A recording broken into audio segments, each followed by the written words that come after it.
C'est-à-dire que quand on dit un autre monde est possible, oui, à condition de le construire maintenant. Sinon, le slogan, ce serait plutôt un autre monde va nous tomber sur la gueule. Et ça va pas être la même chose. Alors pourquoi?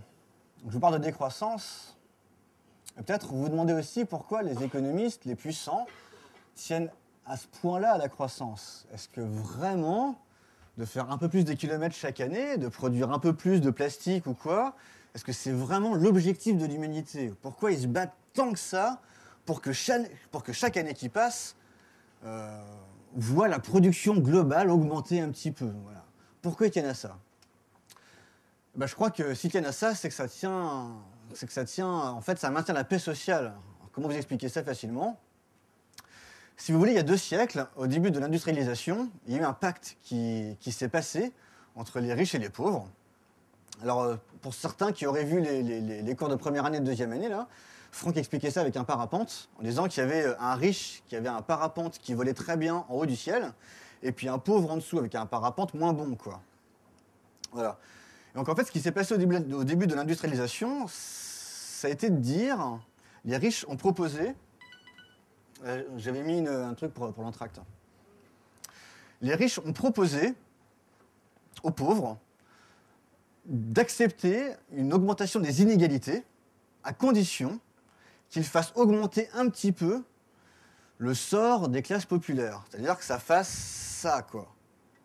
Ça veut dire que les inégalités augmentent, mais tant que le sort des masses populaires augmente aussi même un petit peu, c'est acceptable.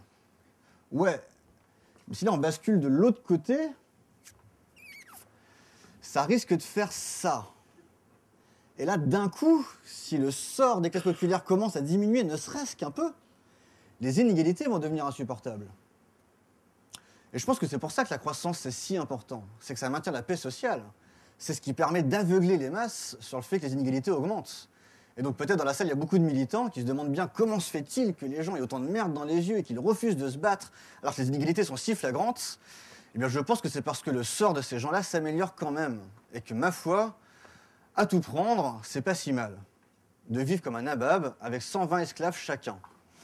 Quand on compare notre vie avec celle de nos grands-parents, finalement, est-ce que ça vaut le coup de se plaindre? Ou même de réclamer la réduction des inégalités. Bon. Alors comment ça va se passer? Qu'est-ce qui va poser problème? Pas mal de choses. Principalement ce qui consomme le plus de pétrole, évidemment.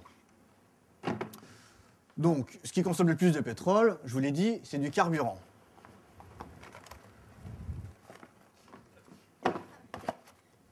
Donc si je vous dis qu'en premier, le premier impact, ça va être l'augmentation du carburant à la pompe, vous allez me croire. On l'a déjà vu en 2008, hein, on a vu ce qui se passe, ça va vite.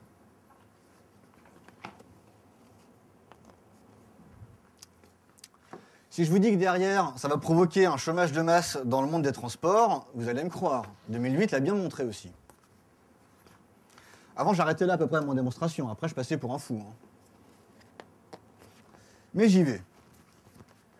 Je pense que derrière, ce qui va souffrir, c'est notamment le secteur du tourisme. Ben oui.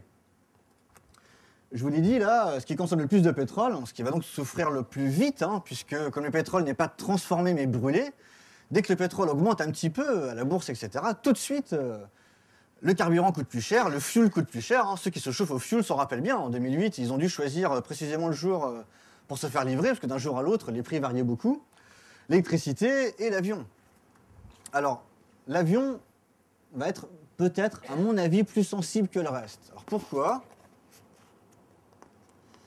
Parce que les compagnies aériennes, elles ont la moitié de leur chiffre d'affaires qui tient sur les petits trajets. Sur ces petits trajets-là, aujourd'hui, ça se joue à pas grand-chose avec le train. Or, dans les avions, il y a 3 quarts, 4 cinquièmes qui forment la classe économique, vous savez. Et sans eux, la classe affaires n'aurait pas les moyens de se payer son billet d'avion. En tout cas, ils ne seraient pas si nombreux que ça en classe affaires. Donc si la classe économique se rend compte que le train est un peu moins cher que l'avion, elle va prendre le train. Et donc si les compagnies aériennes perdent leur trafic intérieur, elles vont se casser la gueule. On peut donc raisonnablement dire que d'ici quelques années, il restera quelques compagnies aériennes maximum qui ne feront plus que des grands trajets. On peut donc aussi, comme corollaire, dire que dans la salle ici présent, plus grand monde n'aura les moyens de se payer l'avion. Et que donc, si vous voulez visiter l'Amérique du Sud, par exemple, moi je vous conseille d'y aller, je sais pas, cette année, quoi. Alors, si je vous dis que ça va provoquer un chômage de masse dans le monde du tourisme, vous allez me croire aussi. Alors là, ça rigole moins tout de suite, parce que la France, première destination mondiale en termes de tourisme, hein. Ce sont des millions d'emplois qui vont être touchés, notamment en France, pour le coup. Bon.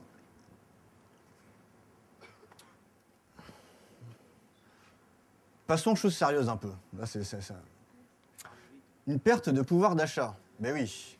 Parce que pour ceux qui se disent, oui, si le pétrole monte à la pompe, je partirai moins souvent en week-end, ben c'est pas du tout le problème. Le vrai problème, c'est qu'une bouteille de ketchup, elle est transportée 19 fois par camion sur différents pays, entre l'endroit où la tomate pousse et l'endroit et votre frigo. 19 fois pour écraser des tomates. Bon, ce qui est sûr, c'est qu'on va tous réduire notre consommation. Donc si on réduit tous notre consommation, vous vous rendez bien compte que ce n'est pas uniquement les transports qui vont avoir des problèmes, hein, ni simplement le tourisme, mais c'est l'ensemble de l'économie. On peut donc dire que ça va provoquer une récession, on pourrait même appeler dépression. Bon, tout ce que je vous dis là, je ne peux pas vous garantir l'ordre dans lequel ça va se passer. Je peux vous garantir que ces effets-là vont se produire. D'ailleurs, la dépression, vous l'avez vu, l'an dernier, on était déjà en dépression. Hein, comme quoi... Une dépression. Et donc là, si tous les secteurs économiques sont en difficulté, si tous les secteurs licencient, par exemple, on risque d'avoir un chômage de masse, mais de masse, quoi. Hein. On se comprend bien. Bon. Chômage de masse signifie chute de l'économie à un niveau mondial, au moins dans tous les pays riches. Je reviendrai après sur les pays pauvres. On peut estimer qu'à un moment donné, il va y avoir un crash du dollar, notamment. C'est-à-dire que la monnaie mondiale sur laquelle tient l'économie, vous le savez, elle est beaucoup plus... il y a des quantités de billets en circulation bien plus importantes que les richesses qu'elles représentent. Donc tant que l'argent circule, le système fonctionne. Mais pour ceux qui le savent, les USA sont le pays le plus endetté au monde. Donc le jour où l'économie mondiale s'effondre, on va se rendre compte que les dollars ne valent rien. Et là, ce n'est pas uniquement le problème des Américains, c'est le problème de tous les pays riches, parce que la Banque de France, la Banque centrale européenne, est blindée de dollars. Hein. Donc là, il y a deux optiques à ce niveau-là du scénario. Donc tout ça, tout ce scénario-là, c'est sur quoi? C'est sur les 20 ans qui viennent, hein, on est d'accord. Hein. C'est l'inflation et la déflation.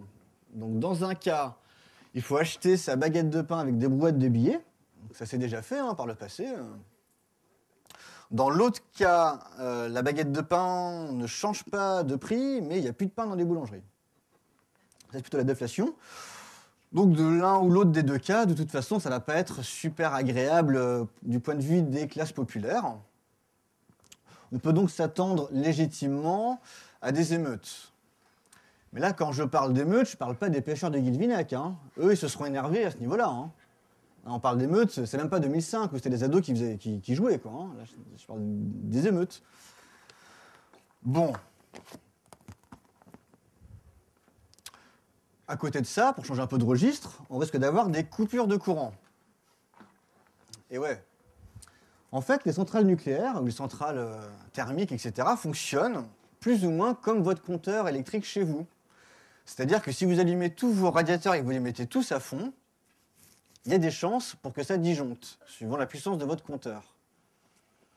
Donc si votre compteur disjoncte, tant que vous ne baissez pas vos radiateurs, vous ne pourrez pas le rallumer. Ce qui signifie qu'en période de pointe, c'est déjà le cas dans beaucoup de pays du tiers-monde, hein, en Inde, etc., ils ont des coupures d'électricité tous les jours, au moment de pointe. Bon. Alors, ça pose des problèmes du type les hôpitaux, bien sûr, même s'ils ont des groupes électrogènes hein, pour prendre le relais. Ça pose des problèmes, pardon, pour l'ensemble des ascenseurs de France qui sont bloqués. Donc, si vraiment ça se répète tous les jours, c'est rigolo une fois, bon, on fait connaissance. Et tous les jours, c'est un peu pénible. Et puis, on pourrait aussi le voir autrement, par exemple, qui dans l'assistance peut travailler sans électricité? 3. Allez, 4, 5. C'est une autre manière de voir le problème. Alors évidemment, vous allez me dire, on va construire des éoliennes, hein, des énergies renouvelables, etc. etc. Alors c'est vachement bien, hein, il faut en faire. Je dis juste que si on avait voulu remplacer le pétrole, de toute façon, on ne pourrait pas faire autant de choses qu'aujourd'hui. Et il aurait fallu, il y a longtemps déjà, à construire des éoliennes. Donc a priori, le choc que nous allons affronter va être violent parce que nous n'y sommes pas préparés pour l'instant. Donc malgré nos éoliennes, je pense que ça va être un peu compliqué. Ce qui fait qu'à un moment donné, on risque d'arriver à des guerres. Eh oui, les guerres du pétrole. Mais alors ça, vous allez me dire, c'est déjà commencé. Bah oui, c'est déjà commencé. Je ne suis pas sûr que nombreux dans la salle soient ceux qui croient que vraiment les USA ont attaqué l'Irak parce que Saddam Hussein avait des armes de destruction massive. Hein. Et puis d'ailleurs, ce n'était pas la première guerre pour le pétrole. Donc il va certainement y avoir de nouvelles guerres pour le pétrole. Moi, je vous propose d'en rester là. Parce que là, on baigne un peu dans le... Hein, on sent bien, là...